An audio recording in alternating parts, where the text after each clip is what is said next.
अपना स्थान स्वयं बनाइए। राजा ने एक दिन अपने मंत्री से कहा, मुझे अपने लिए एक आदमी की ज़रूरत है। कोई तुम्हारी निगाह में जचे तो लाना, पर इतना ध्यान रखना कि आदमी अच्छा हो।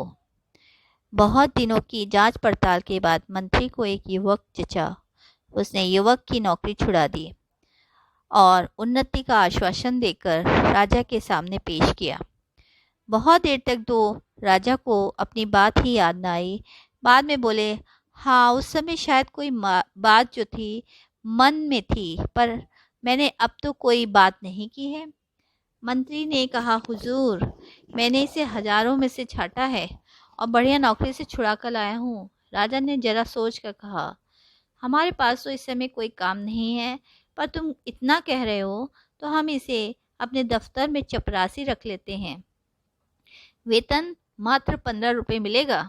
मंत्री को बुरा लगा, पर उस युवक ने कहा, मेरे लिए सबसे बड़ा वेतन यह है कि मुझे अपने राजा की सेवा करने का मौका मिलेगा।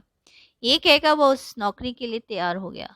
मंत्री जब उसे दफ्तर में छोड़ने गया तो वहाँ धूल थी, क्योंकि राजा वहाँ न जाते थे और न काम करते थे। ये देखकर मंत्री बहुत दुखी हुआ, परंतु वह युवक इतना होने पर भी खुश था। उसने अच्छा स्थान दिलाने के लिए मंत्री के प्रति कृतज्ञता प्रकट की। युवक ने लगातार कई दिनों तक उस दफ्तर को साफ करके उसे शाही दफ्तर का रूप दे दिया। उस दफ्तर में एक छोटी सी कोठरी थी। युवक ने उसकी जांच पड़ताल की तो पता चला कि पिछले सालों में बादशाह के पास जो निजी पत्र आए थे, उनके लिफाफों का ढेर उस कोठरी में था। उनमें से बहुत से लिफाफों पर सोने की पच्चीकारी थी और रत्न जड़े थे। ये वे लिफाफे थे जो विवाह जैसे शुभ अवसरों पर दूसरे राजाओं और अमीर उमरावों के यहाँ से आते थे। युवक ने कारीगर लगाकर सब कीमती सामान लिफाफों पर से उतरवा लिया और बाजार में बेच दिया। सामान बेचकर उसे कई हजार रुपए मिले। उसने कुछ रुपए तो उसने दफ्तर में बढ़िया फर्नीचर के लिए और चित्र आदि लगाने में खर्च कर दिए और बाकी सरकारी खजाने में जमा कर दिए। जहाँ वो सामान बिका उसने उसकी भी रसीद ली और जहाँ से ये सामान खरीदा गया उसकी भी रसीद ली। दफ्तर सचमुच शाही दफ्तर हो गया था। चुगलखोरों ने राजा से उसकी शिकायत की कि वह रुपया लुटा रहा है। एक दिन राजा गुस्से में भरे हुए दफ्तर गए तो दफ्तर की हालत देखकर दंग रह गए। फिर भी उन्होंने तेज आवाज में पूछा, तुमने ये सजावट किसके रुपए से की है?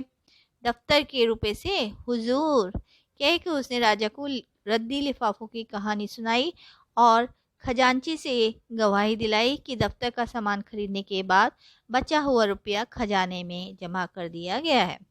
राजा रीझ गए और उस युवक को अपने राज्य का वित्त मंत्री बना दिया।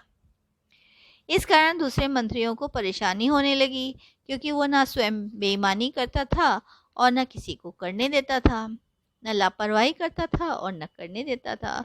उसके बाद से तो जो भी मंत्री राजा के पास जाता किसी न किसी बहाने उस युवक की शिकायत करता, जिससे कि वो राजा की नज़रों में गिर जाए। एक रात को तो 2 बजे राजा ने अपने सेनापति को बुलाकर कहा, हमारे सब मंत्रियों को उनके घरों से उठाकर इस कमरे में ले आओ, लेकिन वे जिस हालत में हो उसी हालत में लाया जाए। समझ लो हमारे हुक्म को। अगर कोई पलंग पर सो रहा है तो उसे पलंग सहित उठा लाओ। अगर कोई कालीन पर बैठा चौपड़ खेल रहा है तो कालीन सहित उठा लाओ। 1 घंटे के भीतर ही सभी मंत्री महल के बड़े से कमरे में आ गए। राजा ने देखा कि 8 में से 7 मंत्री नशे में थे। उनमें से कुछ जुआ खेल रहे थे। वित्त मंत्री भी बनियान पहने एक चौकी पर बैठे दिए की रोशनी में कोई कागज देख रहे थे। सभी मंत्री बहुत लज्जित हुए। तब राजा ने वित्त मंत्री से कहा, जनाब, रात में 2 बजे किस कागज में उलझे हुए थे? उसने उत्तर दिया, हुजूर, दूर के इलाके से इस साल का जो राज कर आया है उसमें पिछले साल से 1 पैसा कम है। तो बार बार देख रहा था कि जोड़ में भूल है या सचमुच पैसा कम है। राजा ने अपनी जेब से 1 पैसा फेंक कर कहा, लो, अब हिसाब ठीक कर लो और जाओ आराम करो। वित्त मंत्री ने नम्रता के साथ पैसा वापस करते हुए कहा, हुजूर, पैसा तो मैं भी डाल सकता था, पर यदि पैसा कम है और उसके लिए पूछताछ न हुई तो इससे अफसरों में ढील और बेईमानी पैदा होगी। उसकी बात सुनकर राजा बहुत खुश हुए और उन्होंने उस युवक को राज्य का मुख्यमंत्री बना दिया। अतः इस कहानी से हमें ये शिक्षा मिलती है कि बच्चों को कर्म कर्मठ व सदाचारी बनना चाहिए तथा ईमानदारी से कार्य को करना चाहिए। धन्यवाद।